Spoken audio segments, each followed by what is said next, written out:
얼마나 무서웠는데. 대체 왜 이제 와서 쇼하지 말란 말이야.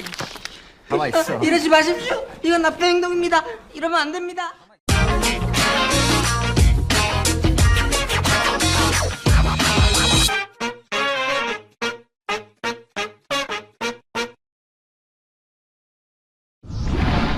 여기까지 와서 그냥 갈 건 아니죠? 아, 그냥 안 가면 동반 자살이요? 아, 동반인지 아닌지 누가 아는데 그거. 진짜 안 갈래? 안 갈래? 국대가 별거냐? 어? 어떻게? 어떻게? 쳐봐. 왜 안 쳐? 쳐.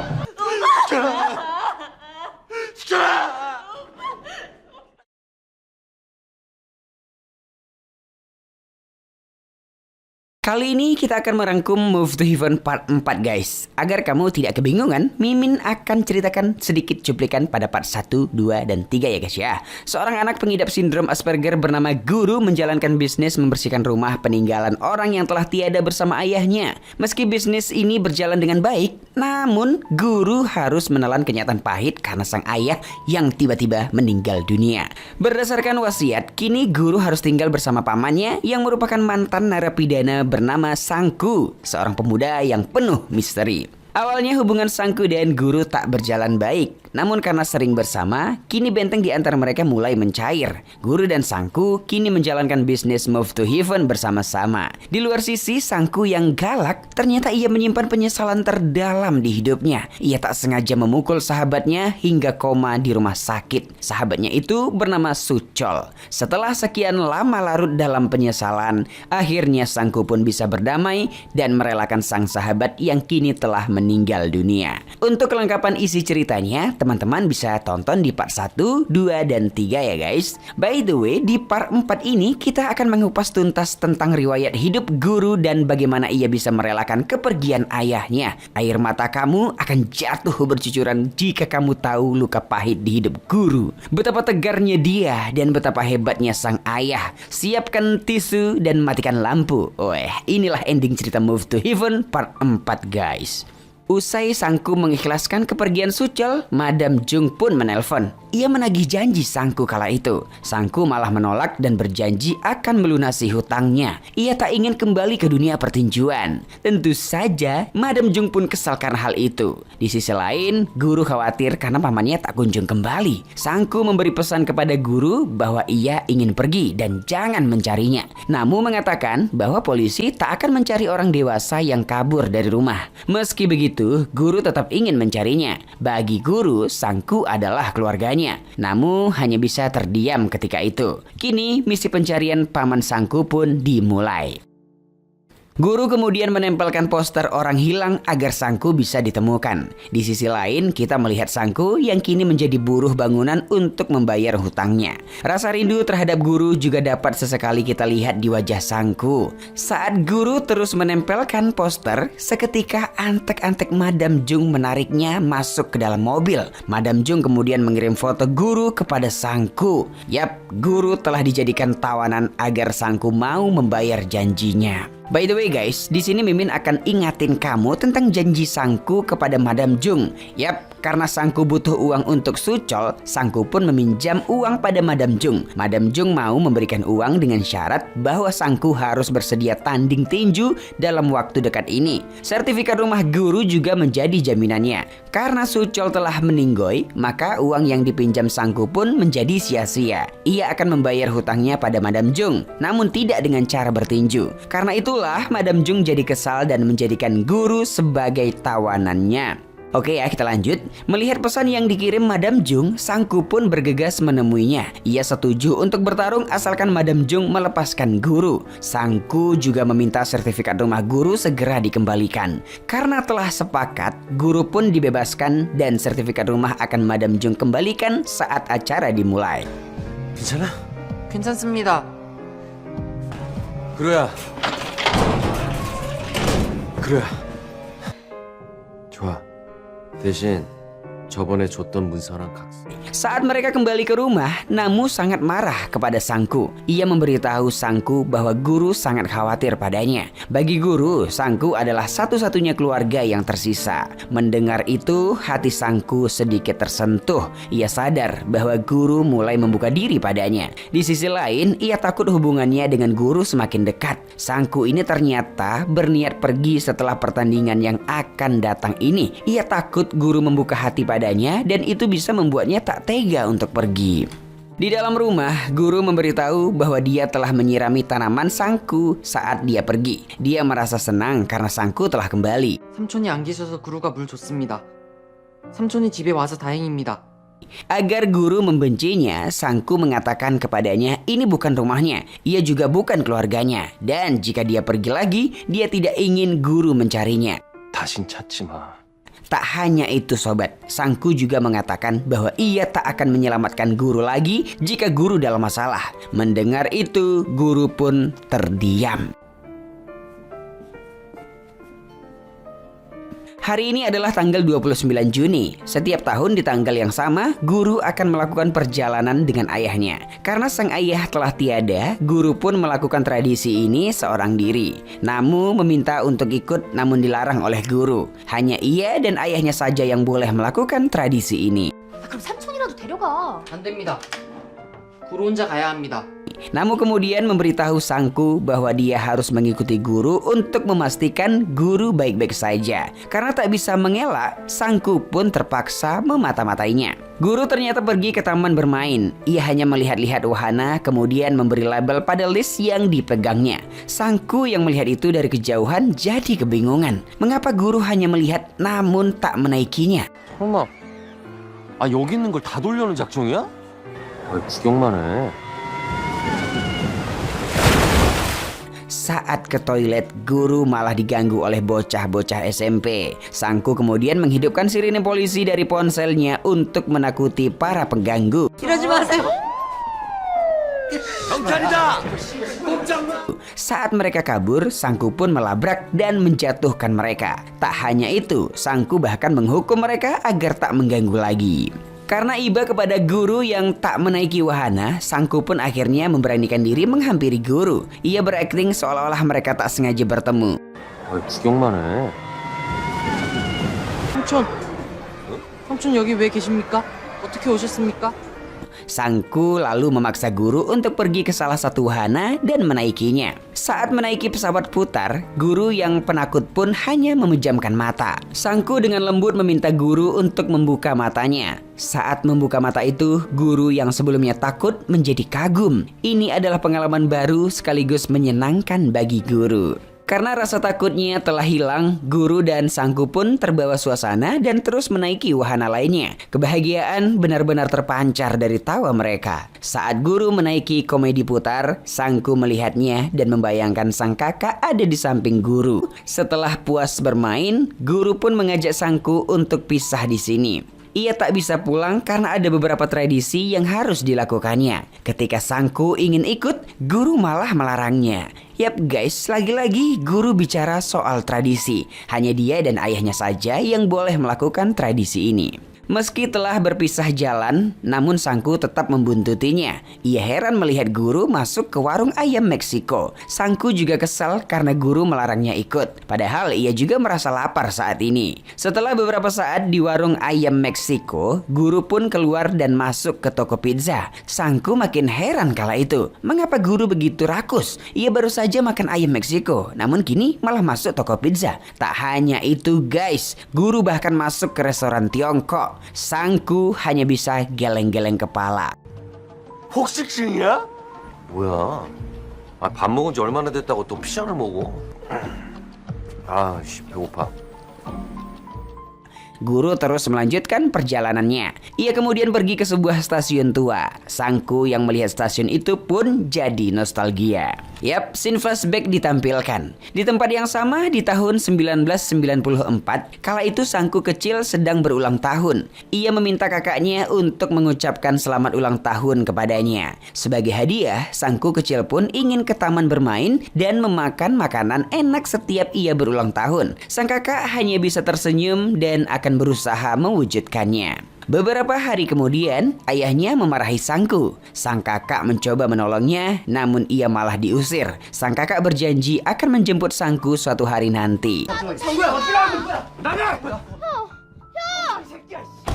Setahun kemudian, ayahnya pun meninggal guys. Sangku kecil kemudian menghampiri kakaknya secara diam-diam. Ia curhat bahwa dirinya akan dikirim ke panti asuhan dalam waktu dekat. Karena tak ingin berpisah dengan adiknya lagi, sang kakak pun membuat janji dengan Sangku. Ia meminta Sangku kecil untuk datang ke stasiun kereta 2 hari lagi. Itu adalah hari di mana Sangku kecil akan berulang tahun. 2 hari kemudian guys, Sangku kecil pun pergi ke stasiun. Ia terus menunggu di sana. Namun sang kakak tak kunjung datang. Sangku kecil hanya bisa menangis kala itu. Ia benar-benar merasa dikhianati. Nah, kembali ke masa sekarang. Sangku yang mengenang kisah di stasiun tua itu jadi emosi kembali. Ia menghampiri guru dan bertanya alasan guru bisa datang kemari. Guru pun menjelaskan bahwa setiap tahun ia dan ayahnya memang melakukan tradisi ini. Mereka pergi ke taman bermain, makan makanan enak, dan berdoa di stasiun. Ayahnya akan selalu berdoa kesehatan dan kebahagiaan untuk orang yang sangat ia sayangi. Yap guys, orang yang dimaksud adalah Sangku.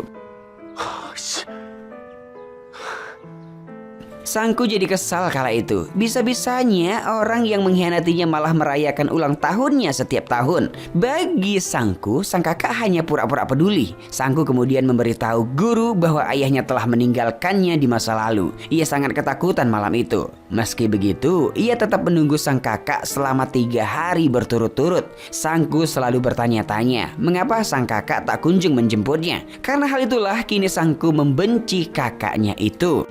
대체 왜? 왜? 얼마나 무서운데? 대체 왜? 이제 와서 쇼하지 말란 말이야. Guru lalu bertanya pada Sangku, kapankah kejadian kelam itu terjadi? Sangku mengatakan bahwa sang kakak berjanji menjemputnya tepat di hari ulang tahunnya, 29 Juni tahun 1995. Dengan ingatan yang ada di otaknya, guru lalu mengatakan bahwa ayahnya memiliki bekas luka besar di punggungnya. Luka itu ia dapat dari kecelakaan besar tanggal 29 Juni 1995. Pada jam 5 sore di tanggal tersebut, Mall Sampung di Seol tiba-tiba runtuh karena kesalahan konstruksi. Lebih dari 1.000 orang meninggal dan terluka dalam kecelakaan tersebut. Kakak Sangku adalah salah satu korbannya. Sangku jadi teringat akan berita yang pernah ia tonton di masa kecil.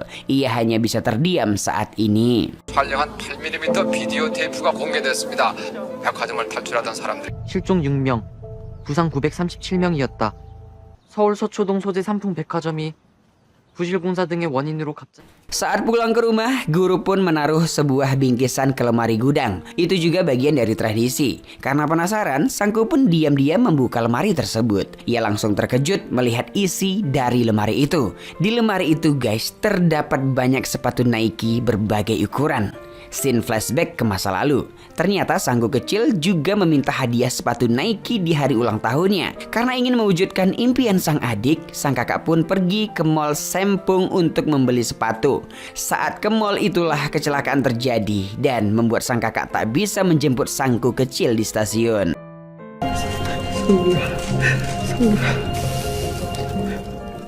Nah, kembali ke masa sekarang. Sangku hanya bisa menangis tak berdaya. Ia menyesal telah membenci kakaknya selama ini. Padahal sang kakak selalu mewujudkan impian ulang tahunnya.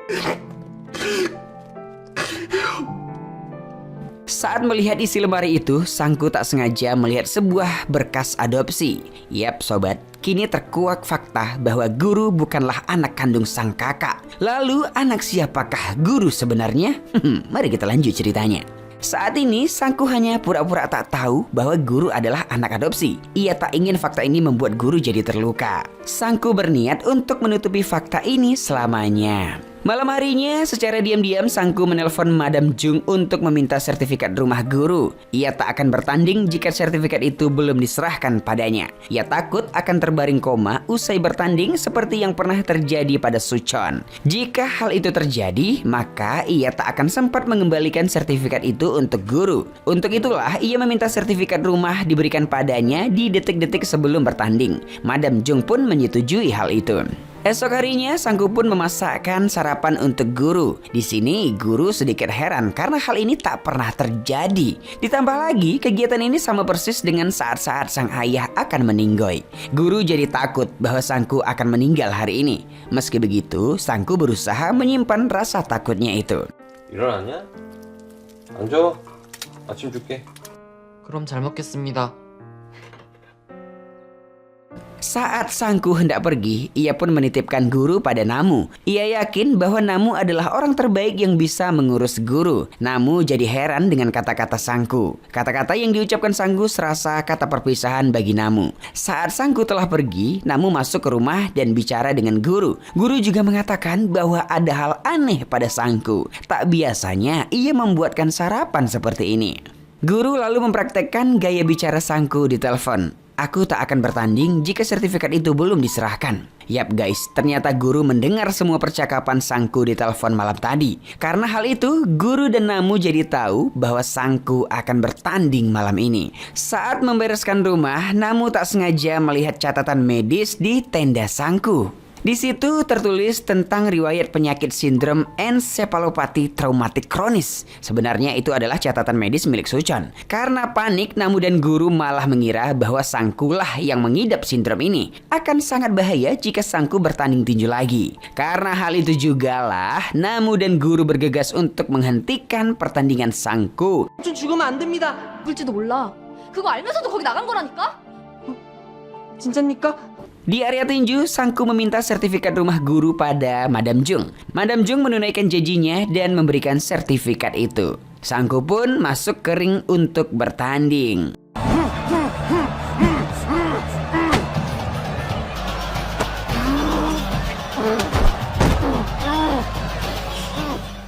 Guru dan Namu akhirnya sampai ke lokasi. Mereka melihat Sangku telah babak belur di sana guys. Dengan akal cerdiknya, guru pun menelpon polisi. Tak hanya itu, guru bahkan mematikan lampu dan membawa Sangku kabur dari sana. Usai berhasil membawa Sangku kabur, guru pun jadi panik karena takut kepala Sangku akan meledak. Sangku jadi tertawa karena ia tak mengidap penyakit apapun. Karena hal itu, Namu dan guru pun jadi sadar bahwa mereka telah salah paham. 삼촌 괜찮아. 진정해. 안 됩니다. 삼촌 죽으면 안 됩니다. 삼촌 죽으면 안 그거야. 됩니다. 아니야. Saat Sangku telah sembuh dan kembali ke rumah, guru pun mengizinkan Sangku untuk duduk di meja makan bersamanya. Sebelumnya, Sangku tidak diizinkan karena itu adalah kursi ayahnya. Pengacara Oh lalu mengunjungi guru dan memberitahunya bahwa taman pemakaman meminta abu ayahnya. Mereka ingin dia beristirahat di samping ibunya. Guru sedih dan mengunci dirinya di dalam kamar. Dia tidak ingin membiarkan abu ayahnya pergi pada saat itu. Karena guru tak kunjung keluar, Sangku pun mendobrak dan memaksa masuk. Ternyata guru telah kabur lewat jendela. Namu dan Sangku jadi panik dan mencoba mencarinya di tempat biasa. Namun sayang, guru tak kunjung ketemu. 한글아! 한글아!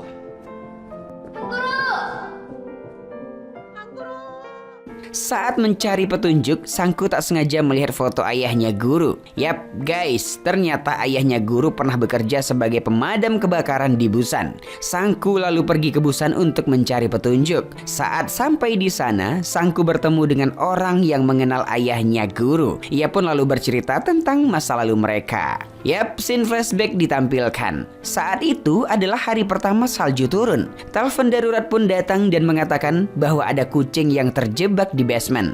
Ayah guru dan rekannya langsung bergegas pergi ke TKP. Nah guys, ayah guru atau kakaknya Sangku ini bernama Jungwoo. Tiba di lokasi, Jungwoo pun turun ke basement untuk menyelamatkan kucing tersebut. Setelah tiba di sana, Jungwoo pun kaget. Ternyata itu bukanlah seekor kucing, melainkan seorang bayi. Bayi yang begitu kurus dan mungil. Kondisinya benar-benar memprihatinkan kala itu. Jungwoo langsung menelpon ambulan dan berusaha menyelamatkannya. Setelah mendapat perawatan intens, sang bayi pun akhirnya selamat. Entah ada angin apa, namun Jungwoo merasa ada ikatan batin di antara dirinya dan sang bayi. 집엔 안 돼? Ia juga mengajak istrinya untuk melihat bayi tersebut. Ikatan batin juga terjalin di antara mereka. Sang istri merasa senang setiap kali ia menggendong sang bayi. Hampir setiap hari, Jungwoo dan sang istri datang ke panti asuhan untuk melihat bayi itu. Satu ketika, mereka mendapat info bahwa si bayi akan diadopsi. Hal itu membuat mereka sedih karena tak akan bisa bertemu dengannya lagi. Mereka kemudian sepakat bahwa merekalah yang akan mengadopsinya. Karena ikatan batin telah terjalin di antara mereka, pihak panti pun akhirnya membatalkan adopsi ke orang lain dan memberikan bayi tersebut pada Jungwoo dan istrinya. Anak tersebut diberi nama Guru. Beberapa tahun kemudian, terlihat tanda-tanda aneh pada Guru. Guru kecil tak pernah bicara sekalipun. Saat mendiskusikannya pada dokter, dokter pun memvonis Guru mengidap sindrom Asperger. Guru hanya akan bicara jika ia mau saja. Guru kemudian diajarkan bahasa isyarat. Guru juga sangat tertarik dengan biota laut. Karena hal itu, Jungwoo dan istrinya membawa Guru ke akuarium besar di kota Busan. Secara mengejutkan guys, Guru malah bicara panjang lebar di sana. Ia menjelaskan biota laut dengan sangat rinci. 우리 구조가 길리아게임에 터이다. 몸통과 머리 부분이 가슴 지느러미 앞. Mendengar suara Guru untuk pertama kalinya membuat Jungwoo dan sang istri begitu bahagianya. Sejak saat itu juga Guru mulai terbuka dengan ibu dan ayahnya. Suatu ketika sang ibu sakit parah guys. Ia hanya bisa mengungkapkan bahwa ia sangat senang karena Guru masuk ke hidupnya.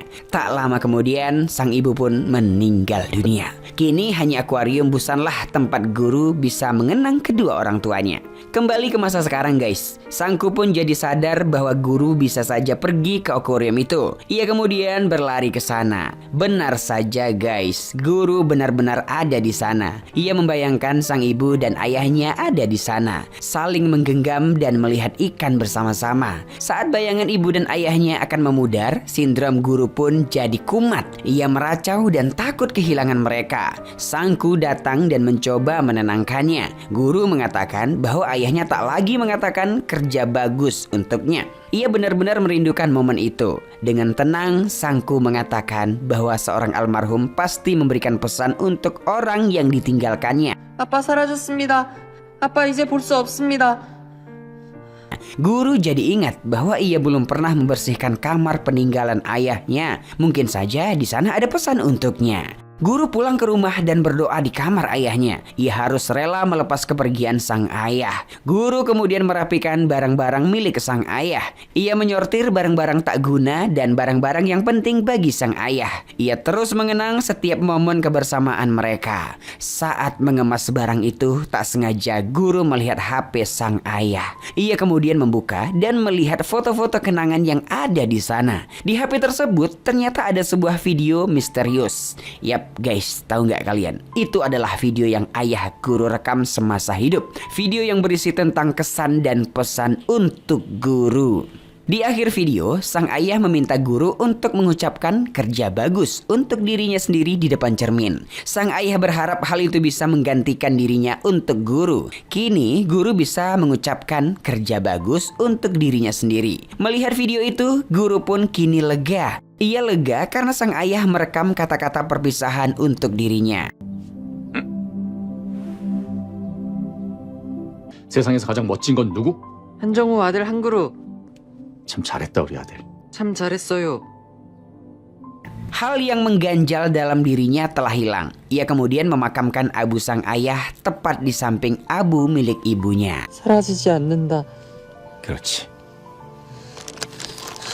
Tak terasa telah 3 bulan lamanya Sangku menjadi wali percobaan untuk Guru. Berdasarkan apa yang telah terjadi, sang pengacara mengatakan bahwa Sangku tak layak menjadi walinya lagi. Terlalu banyak masalah yang Sangku ciptakan. Sangku pun jadi kecewa dengan putusan itu. Pengacara tiba-tiba mengatakan bahwa Sangku harus tetap menjadi walinya Guru. Hal itu karena Guru sendiri yang menginginkannya. Dalam hukum Korea, pemerintah tak bisa memutuskan perwalian jika pihak bersangkutan sendiri yang menginginkannya. Dengan kata lain, Sangku tetap akan menjadi wali Guru sesuai permintaan Guru. Mendengar hal itu, Sangku pun jadi senang. Yap guys, Sangku telah terlanjur sayang pada ponakannya itu.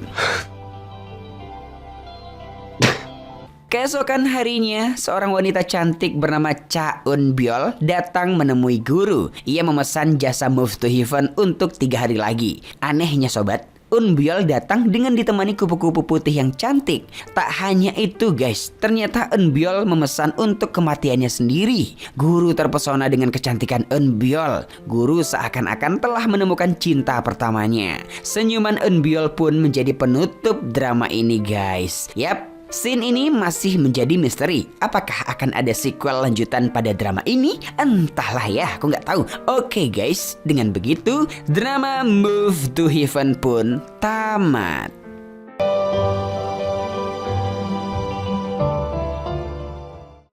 Move to Heaven adalah serial drama Korea Selatan yang dirilis pada tahun 2021 di platform streaming Netflix. Serial ini diadaptasi dari webtoon populer berjudul Move to Heaven, I Am a Person Who Arranges Articles Left by Disease, yang ditulis oleh Yoon Ji Ryun. Kisah dalam webtoon ini terinspirasi dari kehidupan seorang pembersih trauma nyata. Dalam drama ini, karakter utama Guru diperankan oleh aktor Tang Jun Sang, merupakan seorang pembersih trauma yang menderita sindrom Asperger. Ia membersihkan rumah-rumah orang yang meninggal, dan tugasnya adalah menyusun barang-barang yang ditinggalkan oleh orang yang telah tiada. Cerita drama ini tidak hanya mengenai pekerjaan pembersih trauma, tetapi juga mengangkat pesan-pesan yang mendalam tentang kehidupan, kematian, dan hubungan manusia. Drama ini menyentuh hati penonton dengan cara yang emosional dan menggugah. Move to Heaven mendadak banyak pujian karena menggambarkan kehidupan orang dengan sindrom Asperger dengan akurat dan sensitif. Tak hanya itu, Move to Heaven juga mendapatkan apresiasi positif dari penonton dan kritikus. Drama ini dinominasikan dalam beberapa acara penghargaan, termasuk Baeksang Arts Awards 2021, di mana aktor Tang Jun Sang dinominasikan sebagai Best New Actor. Nah, bagi kalian yang menyukai drama bergenre live drama, maka Move to Heaven boleh jadi masuk dalam list tontonan kalian guys. Dan masuk pada penilaian, Biro Perfilman UBR Media memberikan rating drama Move to Heaven 7,8.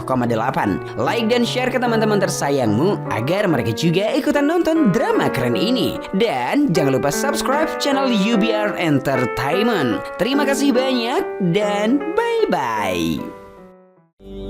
Engkau kini bukanlah untukku, sungguh ku tahu ingin ku telah jauh.